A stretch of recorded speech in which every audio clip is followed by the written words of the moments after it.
Bonsoir. Salut. Bonsoir. Eh bien Danieli, qu'est-ce que tu fais? Oh, c'est pas le carnaval, mais Danieli, lentement, progressivement, met les couches qui vont peu à peu lui permettre de se transformer en une autre. D'accord. Donc là, c'est Danieli, la comédienne. Oui, c'est encore Danieli, et puis elle est lentement en Bientôt. train de se transformer en Léna. Voilà. Léna, le personnage. Et Léna qui est sortie des doigts et du stylo de Danieli, l'auteur. Voilà, oui, des doigts. Alors c'est vrai que si je devais compter le nombre de fois où mes doigts ont raturé, recommencé, réécrit, effacé les mots, et voilà, ils ont beaucoup travaillé, en effet. 15 ans d'écriture pratiquement. 15 ans, c'est ce Oui. que j'allais te dire. Oui. Plusieurs versions. Plusieurs versions, vraiment plusieurs étapes. Ce texte-là, on peut dire qu'il a évolué avec moi en tant qu'être humain, mais Ouais. aussi en tant que comédienne, sur voilà, ma perception du texte théâtral et puis aussi ma perception du théâtre. C'est-à-dire que je voulais écrire un texte de théâtre qui laisse la place au corps, au final. C'est-à-dire que je l'ai toujours mis en perspective d'une mise en jeu, mise en corps. Ouais. Et donc, ce que j'imaginais que le corps pourrait dire, je ne l'ai pas écrit. Voilà. D'accord. Et j'avais une sorte de dialogue comme ça avec ce silence qui était le silence du corps à l'époque. Et puis maintenant, ça y est, on le fait crier, le corps. Et donc le metteur en scène est arrivé à quel moment par rapport à ces 15 ans d'écriture? Alors écoute, il est arrivé, il a entendu la première version il y a 10 ans à Fort-de-France, Ouais. quand je venais d'arriver. Ça s'appelait encore Crever vive. Et ensuite, bon, bien sûr, ce texte, je l'ai mis de côté parce que je l'aimais, je le détestais. Enfin, j'avais envie, j'avais plus envie. Et finalement, c'est vrai qu'il m'a nourri aussi parce parfois, je l'interrogeais, etc. Et puis, il m'a fourni aussi des références sur la dramaturgie, l'écriture de scénario. Et là, pour moi, ça a été un vrai déclic de lire l'anatomie du scénario de John Truby. D'accord. Et en fait, je suis partie d'une méthode d'écriture de scénario pour écrire cette pièce, parce que cette méthode-là était directe et correspondait un petit peu à ce que j'avais envie de faire. Donc voilà, je me suis laissée prendre à ce jeu-là, et puis c'est devenu Cyclone. D'accord. Voilà. Après, Trac est né, en cours Alors de route. Trac est né en cours de route il y a 5 ans, il y a presque 6 ans, c'était en 2010, de nos rencontres, de nos échanges, de nos envies, de nos désirs, d'une envie de faire parler ce théâtre porté sur le corps en fait, où le corps a son mot à dire. C'est ce qu'on voulait développer. Et donc enfin, cette année, première création. Première création. Théâtre. Théâtrale, hein, parce que Voilà. c'est vrai que Trac est un peu impertinent. C'est-à-dire qu'il a commencé par du cinéma, hein, tout à fait logique, n'est-ce pas, pour une compagnie théâtrale. Mais c'était aussi comment dirais-je, une zone d'exploration, une façon d'explorer ce travail sur le corps en mouvement qu'on a exploré voilà, en caméra. Et voilà. Et ensuite, c'est vrai que ça a été le temps aussi de la maturation de cette pièce, Cyclone, qui finalement a vu le jour il y a pratiquement 2 ans. J'ai eu l'occasion de le mettre dans les mots, dans la bouche d'autres comédiennes pour que je puisse l'entendre et le retravailler. Et puis enfin, voilà, 2015-2016, résidence de création artistique à Tropicatrium et au domaine de Font-Saint-Jacques durant 3 semaines pour la création. Quelle grossesse! C'est ça, On a ouais. perdu les os. C'est et tout, ça. hein. C'est ça. Ça a été lourd. Et donc du coup, comment tu fais avec ton texte là, puisque c'est quand même ton partenaire, et tu vas jouer dans la pièce, Ouais. tu fais quoi? Tu dis j'ai fini mon texte, Ah je non, te mais donne et tu te débrouilles? Absolument. Oui, il y a un moment, j'ai changé de casquette, l'auteur n'était plus là. Au travail à la table, l'auteur était parfois invité à la table. Pour, Ouais. voilà, essayer encore de trouver la forme idéale pour cette mise en scène. Et puis à un moment, l'auteur s'est carrément effacé, elle est en vacances, hein. Elle n'est pas là, elle fait le tour du monde. Et la comédienne travaille. Voilà. Et pour Danieli qui porte la comédienne et qui porte l'auteur, ça va. Oui, ça va, il y a eu des moments un peu douloureux, j'avoue. parce que c'est vrai que quelque part... Il y a eu des coupes dans le texte, il y a eu des modifs? Non. Oui, il y a eu des modifs, Ouais. des coupes, des adaptations en fait, encore pour Oui. cette mise en scène. Bien sûr, il y a eu un cyclone qui est passé aussi, mais je m'y attendais. C'est pourquoi aussi je voulais confier la mise en scène à quelqu'un d'autre aussi, puisque ce texte, effectivement, je l'ai projeté à l'intérieur de moi, j'ai projeté mon film, mais j'avais envie que quelqu'un d'autre le bouscule, et Patrice est très doué pour ça, pour bousculer. Donc la pièce s'appelant Cyclone, oui, il y a eu parfois des moments où en fait, je vais mieux résumer comme ça, j'ai redécouvert le texte. C'était des choses que je découvrais des choses que j'avais pas forcément écrites ou pas forcément rêvées, et finalement qui fonctionnent et qui existent par cette mise en scène. D'accord. Alors cette fin de semaine, vous êtes au Théâtre Aimé Césaire, Voilà, vous avez joué dans des pits, Oui. vous avez plusieurs formes en fait. Oui, alors la pièce a été mise en scène dans une forme circulaire qu'on a expérimentée lors de la restitution de résidence à Font-Saint-Jacques et dans un pit à Ducos le 30 janvier dernier. Et là, pour la première fois ici au Théâtre Aimé Césaire, on va expérimenter cette forme frontale. C'est pratiquement deux créations, deux versions d'une même pièce en fait, où là, on donne une pièce en 2D et puis au théâtre, au pit, on appelle ça une version 3D. Voilà. Et ça nous amène à d'autres espaces de jeu, à considérer différemment l'espace de jeu, le rapport avec le spectateur qui évolue de façon vraiment différente et très, très nourrissante en tout cas. On a une relation au public vraiment différente et c'est très, très enrichissant en tout cas dans le jeu.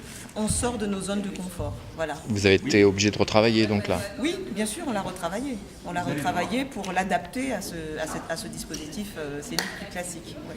Et qu'est-ce qui se passe quand vous jouez dans un pit? C'est différent? Ah oui, c'est différent parce qu'on est comme dans une arène, on est dans une arène théâtrale, le public autour qui regarde la fosse aux lions, deux lions qui sont en train de s'affronter. Il y a vraiment, non seulement ce sont des lieux qui sont chargés, ce sont des lieux de caractère de notre patrimoine culturel. Et puis c'est vrai que de sentir le public assis autour de nous, vraiment moi je sens le public respirer. Voilà, beaucoup plus que lorsqu'on est en version frontale. On va voir ça demain soir, mais on sent, comme c'est une pièce où il y a des tensions, et voilà, on sent le public respirer avec la pièce et c'est vraiment particulier à vivre. Et pour le public aussi, c'est une expérience particulière, une rencontre particulière avec le théâtre, puisqu'il est témoin de quelque chose, il est témoin d'une scène qui lui demande parfois de se positionner moralement ou par rapport à ce qui se passe. Mais il est obligé de se taire, il est obligé de rester silencieux, mais tout en étant acteur. Voilà, donc ça lui fait jouer un autre rôle, voilà, je pense. Voilà. Et vous, c'est une volonté aussi d'aller sur le territoire, d'aller voir d'autres publics, j'imagine? Voilà, c'est ça, oui, c'est vraiment toucher les publics populaires, les publics qui n'ont peut-être pas l'habitude d'aller jusqu'à Fort-de-France au théâtre, parce que c'est vrai que malheureusement, pour nous en Martinique, les lieux de représentation équipés se trouvent principalement à Fort-de-France, enfin pratiquement uniquement, si je peux le dire. Notre idée, oui, c'est de sillonner, c'est d'aller ailleurs, rencontrer d'autres types de publics qui, pour la première fois, peut-être vont au théâtre, mais parfois aussi pour la première fois, entrent dans des pits. Oui, c'est ça qui est drôle. Oui, c'est ça qui est drôle. Donc ça les met tout de suite dans un état d'esprit un peu ludique, un peu de la découverte, un peu de l'aventure finalement. Voilà, une sorte d'aventure. Voilà. Bon. D'ailleurs, il y a des rendez-vous dans les pits encore? Oui, on a encore 2 rendez-vous dans les pits. Le vendredi 4 mars à 19h30, nous serons à Sainte-Marie au pit Casérus, qui se trouve cité de l'Union. C'est pas très loin, c'est pas très loin de l'axe principal. Et puis nous serons le samedi 5 mars au pit Le Flamboyant à Baie-des-Mulets au Vauclin, où là, on sera accueillis dans un cadre convivial avec un bar, la restauration et tout. C'est-à-dire que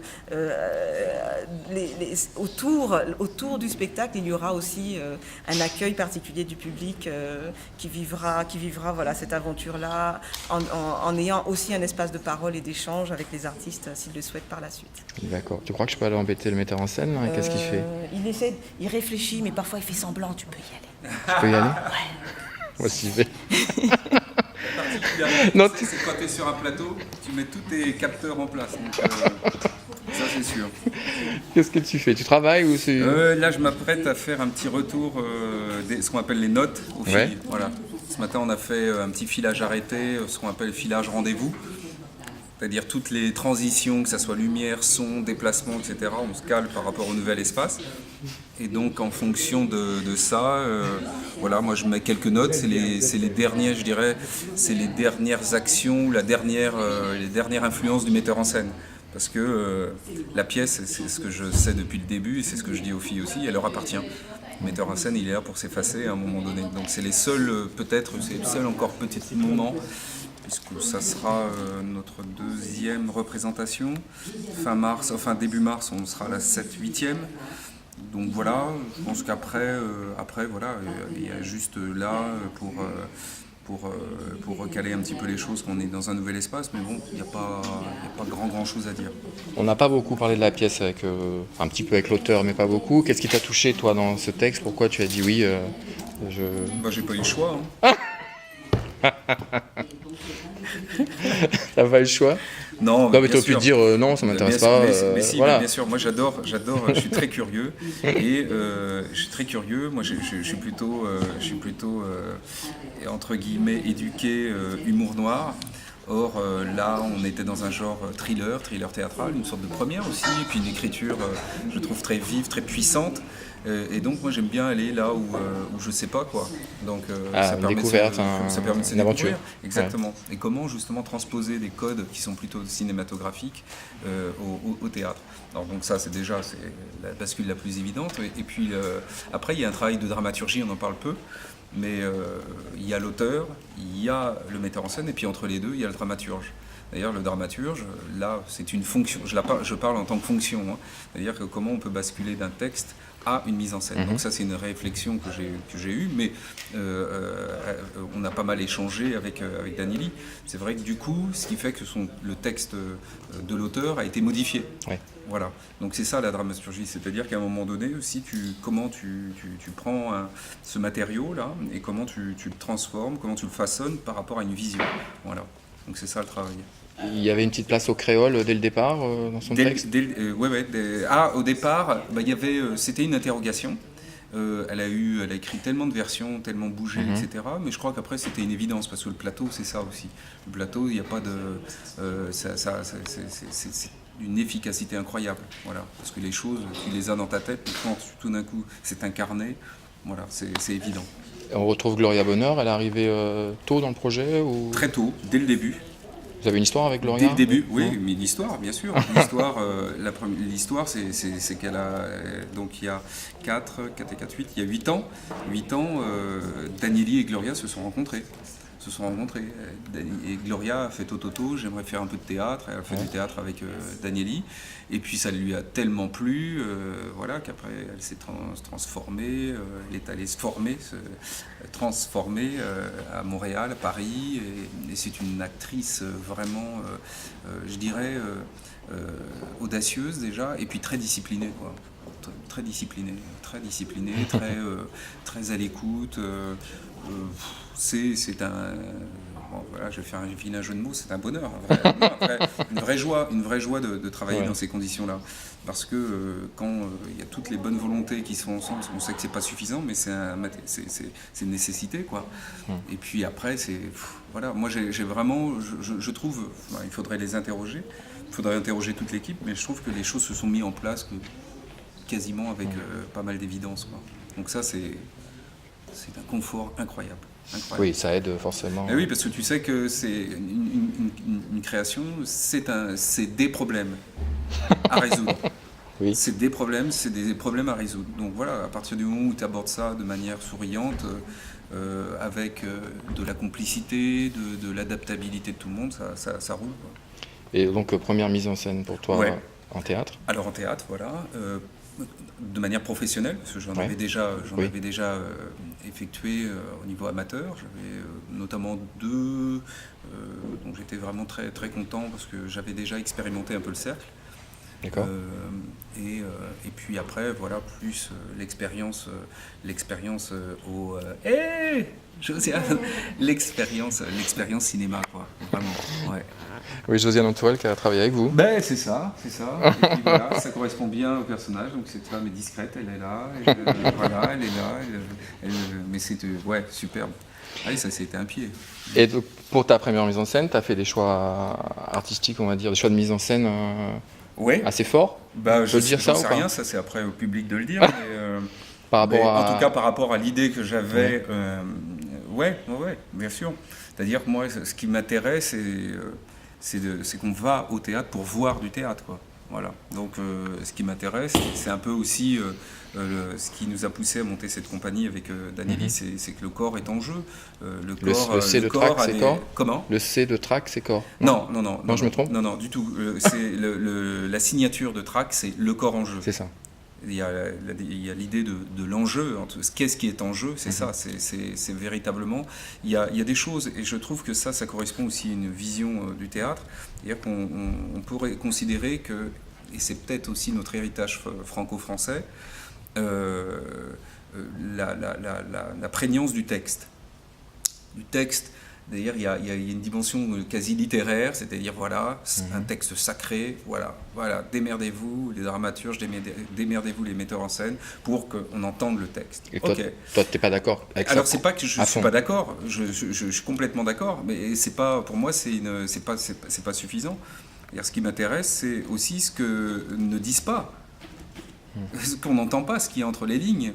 Et qu'est-ce qui est entre les lignes ? C'est le sous-texte. Et qu'est-ce qui peut donner accès à d'autres sens possibles ? C'est le corps. C'est-à-dire, moi, le texte se nourrit évidemment des non-dits, se nourrit je veux dire, il y a pas mal de choses qu'on peut dire par les mots, mais les mots sont limités. Alors qu'un corps peut dire plein de choses, quoi. Et puis, c'est l'espace de la métaphore, voilà, du symbolique. Et ça c'est génial. C'est génial. Bon, je crois qu'on a fait le Mais tour. ça a pris fin, ouais. Il y a Jean-Claude qui vient d'arriver, On va vous laisser... notre scénographe. Et puis on va faire notre général. On va vous laisser faire votre général. Merci, c'est une super initiative, ce genre de... Votre site, on n'a pas parlé de votre site. Alors, le site Compagnie Track, dans le même mot, donc Compagnie Track, T-R-A-C-K, le track.com. Il vient de sortir, là. Il vient de sortir samedi dernier. Et donc, dessus, toutes les informations, et là encore, fidèle un petit peu à notre idée directrice, essentiellement visuelle. Voilà, donc des photos, de la vidéo, quelques petits mots comme ça et là, mais beaucoup, on fonctionne pas mal par analogie. Voilà. Ouais, et puis on voit aussi toute l'équipe qui vous soutient. Ouais, exactement. Donc il y a les ghouls de tout le monde, et ça c'est parce que le théâtre, terminé peut-être de dire, le théâtre c'est d'abord une aventure humaine. Hein. On fait jamais les choses tout seul. Donc c'est bien parce qu'on est en lumière, c'est les comédiens, etc. Mais c'est une équipe vraiment où on est une quinzaine, parce que élargi à l'équipe de communication, par exemple, à une quinzaine à vivre, à s'occuper de ce projet. Donc ça, c'est une belle histoire. Eh ben, bonne représentation ce week-end. Merci un pile, chef. À bientôt, Rodolphe. À la prochaine. Merci. Salut. Yes. Bon, on a été bavard.